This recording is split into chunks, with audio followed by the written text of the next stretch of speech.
Now that we made some progress in the last couple of videos on the Porsche 911, getting Turbo LS PDK all-wheel drive, all that fancy stuff, we can start cutting. So that's what we're going to be doing in this video. But first I'm going to show you some parts that I got, and I still haven't got the PDK. That is on its way. The adapter plate is on the way, and the actual engine is on the way. This is just a mock-up engine. So first off, I got this massive 80mm VS Racing G42 Turbo.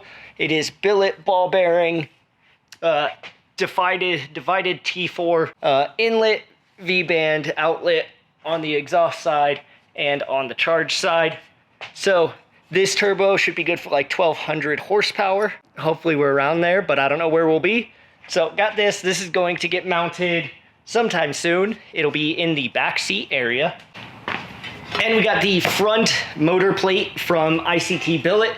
This bolts right where the water pump, like under the water pump on the front cover of the LS, which is actually in the rear. So this is what's going to be used to secure the front of the engine to whatever's back there, whatever tube work I end up doing.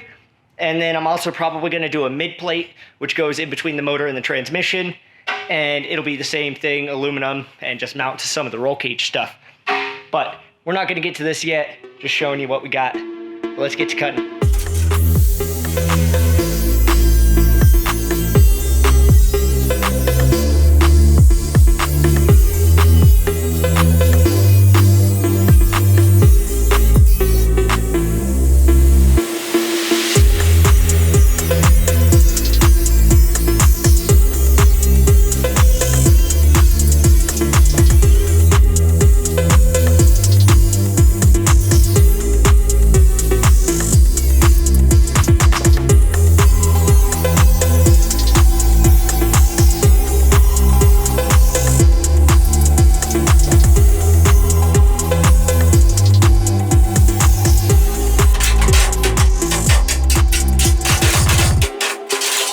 So that piece I just pulled out was most of the factory dash area. It weighed about nothing, but it did clear up a lot of space, and it was not sealed up from this front area, which is where my fuel cell and radiator and a bunch of other stuff's gonna be, so it needed to be sealed up. I think this will just be better, and it'll let us connect to this bar into the rest of the cage. And this right here is all the weight that I just lost from cutting out all the dash stuff. I zeroed it out for the milk crate, and it's not even 10 pounds. Yep, weight reduction doesn't go very far when you're cutting out really thin sheet metal like this. It needed to come out anyways, and now it's out. And we saved 10 pounds, so I guess that's an advantage. So now I got all that junk of the dash cut out. Got these two bars, that bar over there and this bar over here, welded from my A-pillar bar to my new, don't know what to call that bar, sort of a dash bar, but it's a little far forward for that. Basically, I'm trying not to cut too much without bracing it back with tubing. So now that I did this, I can kind of cut a little bit more. And I think what I'm going to do next is cut this center section out. And I also decided I'm just going to cut the steering out and add a, brace for that later if I even end up running the factory steering column and stuff. Lob all that out, and then next I can work on the bars that go from back here up to there. And those bars I'm calling the center console bars, because that's basically what they're going to be. They're going to be the center console and also like the drive shaft tunnel. So coolant lines are going to run through there, and whatever else I have to run front to back or back to front. Once I put those bars in, then I could probably go ahead and cut out all of this stuff right here. I don't want to do that until the chassis is very well braced. So yeah, got to make sure we have enough bars, and probably even throw some solid welds, because everything I've done so far is just tacked in place. All right, we're in it to win it. Well, yeah. So way too far gone to turn back now. Got all of the dash cut, including the steering wheel mount, because I'll just make that later. Everything is cut over there. Got these brace bars tacked in place.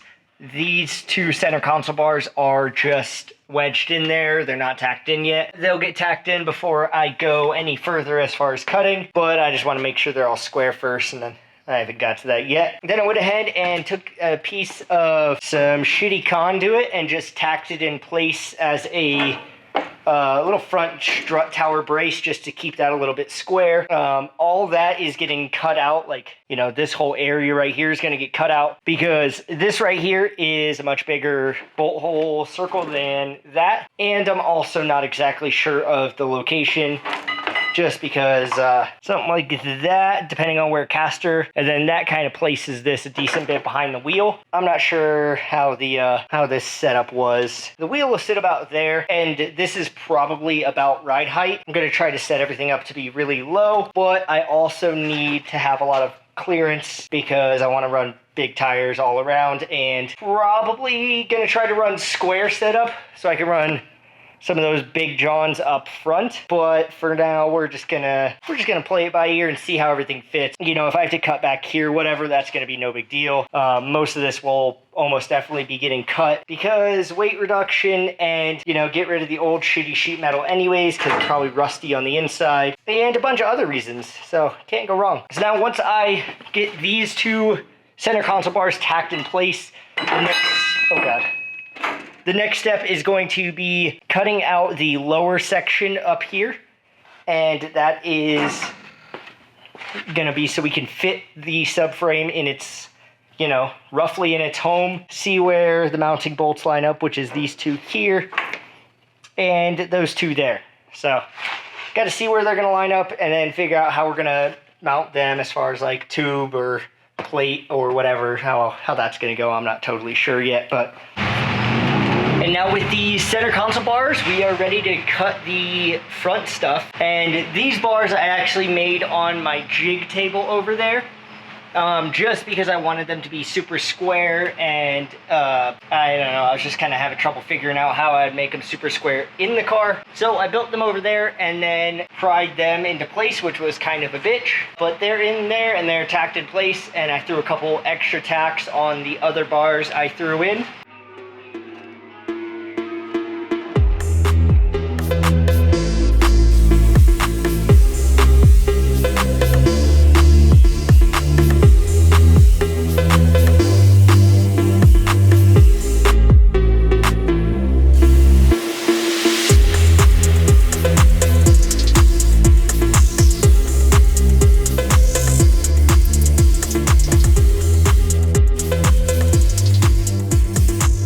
Here we have a really good example of why I'm happy I'm doing this. And this is a bunch, the green stuff is sandblasting dust, but the rest of it is rust. So when I bought this car, I asked the guy I was buying it from, I was buying it, you know, sight unseen from Florida. I'm in Colorado. So I was like, yeah, does it have any rust on it? And he was like, no. I was like, are you sure? He's like, oh yeah, no rust at all. The thing was pretty freaking rusty.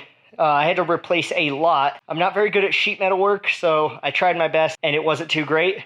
I did get it sandblasted. That was the first step, if you guys remember back when I did that. There was still a lot of rust in places that sandblasting doesn't get. And also, this is from a rat, so this is kind of cool. The car actually originally came from Puerto Rico. I don't know if you'll be able to read this, but like this is a Puerto Rican newspaper. It's in Spanish. So that's pretty neat that a rat left me that. So very glad I'm doing this, because otherwise I wouldn't really have had a way to get in here and address these issues, and they would have popped up later on in the form of rust coming through my fresh paint. So yeah, not a problem anymore. I'm going to, you know, clean this out as well as I can, remove rust as well as I can, and cut a lot. As you can see, I already cut a lot. Now I can throw the subframe under and see if it fits somewhat or if I need to cut more. One other thing I do want to note is this chunk right here is decently heavy. I didn't weigh it because it's a bit awkward to put on my scale, but it is definitely a significant amount of weight. Like, let me see if I can even... Yeah, like it's tough for me to lift up with one hand. So yeah, that's always good to see when I do cut out a bit of weight. Unlike the dash, that was pretty light. But judging by the weight of that, this whole, the old center console is gonna be a little chunk of weight. And then I'm still contemplating whether or not I wanna cut out the floor, but we'll figure that out when we get there. All right, so we got a ton of it cut out and got the subframe fit in place roughly where it's gonna be I think the body's gonna drop down just a little bit further than this. And then I went ahead and fit one of my HRE wheels on there, and it doesn't fit, just like I thought. But we'll figure that out. We're gonna go wider and make it fit somehow. It'll be a lot of cutting and stuff, but clearly that's not an issue here. So now we're going to design little plates that go right there and right there for each side, and those are going to be cut out by Sen Cut Sen. I'm having them do it just because their laser cutter is more precise than my CNC plasma table over there. I just think it'll turn out better. They'll cut that out, and then we'll go a tube slightly across, come up, another one, boom, boom, and then we're going to do a tube across. We're going to do a few tubes across the floor and just cut out the factory floor pan, because I don't really like what condition it's in, and might as well cut it since we're cutting the whole middle of it out anyways. But we'll get to that when we get to that. But thank you for watching. I hope you enjoy all the carnage that we did to my 911, and it's coming along. We're going to get stuff fitted up and get this thing going.